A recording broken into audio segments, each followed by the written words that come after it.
I am François Schmidt, Research Director at CNRS, working in Wimereux, north of France, and this is a short talk about turbulence and zooplankton.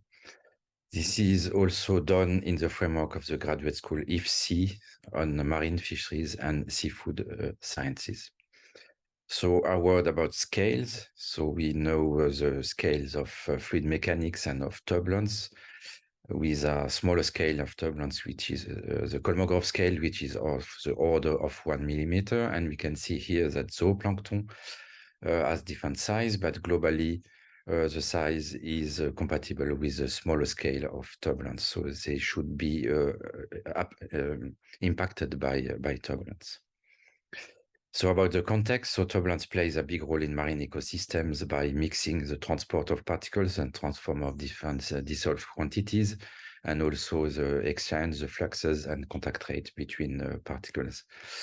If we speak about plankton, so plankton, the definition is that it lives in suspension in water, fully adapted to turbulence environment, subject to Lagrangian transport.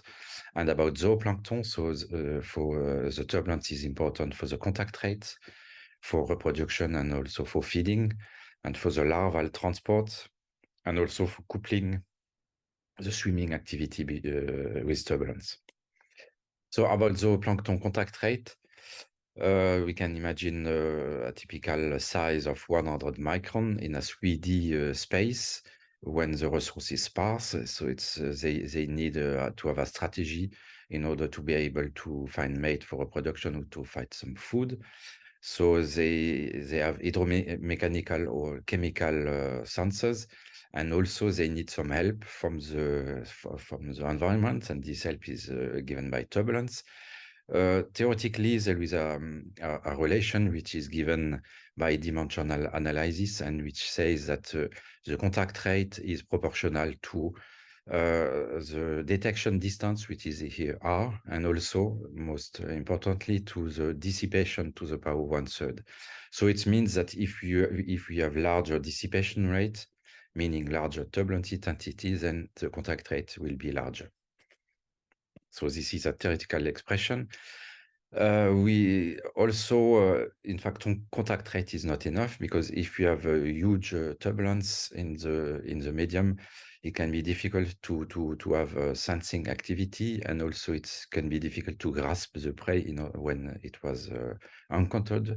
So it's believed that there is in fact what is a so-called optimal window, or also sometimes called the dome shape, for the relation of ingestion rate with respect to the turbulence level. So there's supposed to be an optimum level of turbulence in order to help the ingestion rate of such animals. So about copepods, so copepods is a small crustacean, typical size of 1 millimeter or even smaller. Pelagic copepods, they have swimming capacities, and they're really world champions, because they have a size of 1 millimeter, and they can have jump of 10 centimeters per second. So it's 100 body lengths every second. And they also able, when they jump, to have huge acceleration events with 20 g, or which correspond to 200 meter per square second. So they have in still water, they have complex trajectories, but the idea is to know what's happening in turbulence. So I will speak here about a system that we are developing in our laboratory, which is called Agiturb. So it's a way to generate turbulence by using steering bars that are activated by magnetic steerers that are contra-rotating, and they're situating under the tank. We can estimate the Reynolds number with respect to the rotation rate, so that we can, with this system, visit different values of the turbulence intensity. So it's shown here in these two views, one from the top, one from the side, and here it's with particles, because the copepods are a bit too small in order to be seen by the camera. So what is done in order to follow the copepods? In fact, we are using infrared lamps, and we are using a high-speed camera in order to extract the trajectories. This is done in 2D in a horizontal plane, which is in the middle of the tank, and then the velocity and the acceleration is estimated by doing some statistical transformation in the trajectory data. So it's shown here, so we can extract the position, the velocity, the acceleration. Here we have a zoom in 3 successive jumps. Horizontally, it's a time. We can see reconstruction of the trajectories here. And so see in this movie all the copepod particles that are moving. So the high-speed camera is doing recording at a rate of 1,200 frames per second, and a few thousand copepod can be simultaneously followed this way. And then we do some statistical average. The main result is shown here. It's the probability density function of the velocity.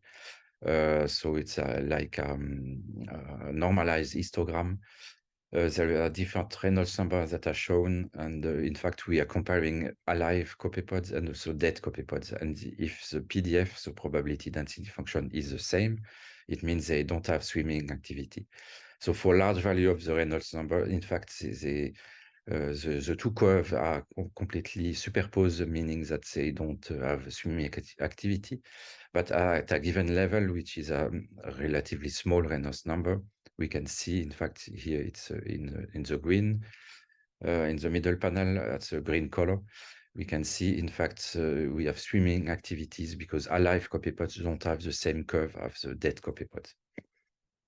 So, in fact, we shown, in fact, that there is an optimal window of turbulence for copepod swimming behavior, so it's more or less compatible with this dome shape.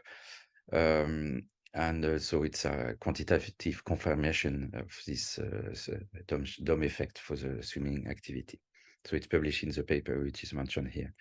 We also have studied the copepod swimming activity in turbulence by using a numerical study with a virtual copepod in a numerical turbulence. So the idea is to use the Jeffrey equation for the copepod and to do a direct numerical simulation of the Eulerian velocity, and then to introduce jumps. Each time the copepod, the virtual copepod, will be in a place where there is a larger turbulence activity, then it will jump, and the jump shape is like a instantaneous jump followed by an exponential decrease.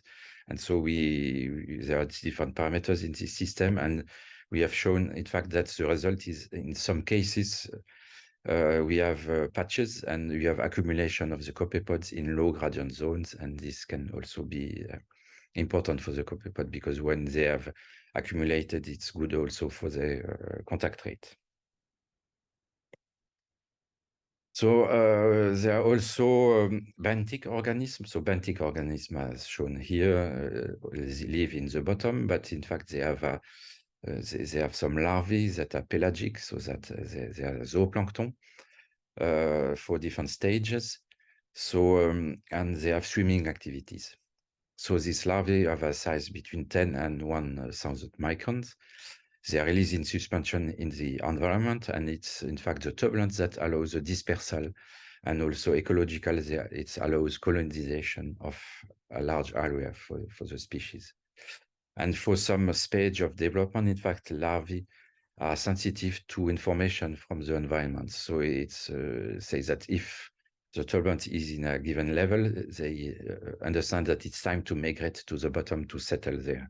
So there are some studies, there are a few studies. I just show here one example of the work which is published here. They generated turbulence by using an oscillating grid, and by changing the frequency of the grid, they can have different levels of turbulence. And they have considered larvae of mussel, and they recorded. So here the two graphs, the black dot is in the dark and the light dot in using light. So it showed that in fact light had no influence of the downward swimming, and in fact horizontally it's turbulence intensity, and we can see in fact that for large turbulence intensity they are swimming downwards, meaning, in fact, they understand that because of the large turbulence, it's time to, they are close to a rocky beach, so it's time to go down and to fix to the rocks. The same kind of result was found for other species, like the example here with the sand dollar, and they found that stronger the sedimentation for large values of the dissipation rate. So to conclude, in fact, we have a theoretical prediction of a dome shape of injection rate with respect to turbulence intensity. Some experimental works using copepods, they confirm that we have this dome shape for the swimming activity.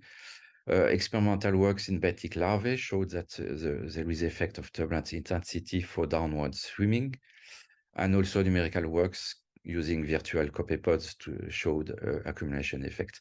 So it's only some short examples of the links of zooplankton with turbulence. There are many other studies, several other works which are not mentioned here. So it's a domain which is explored using experiments, theory, and numerics, using direct numerical simulation of turbulence, and much progress is expected in this field in the coming years. Thank you for your attention.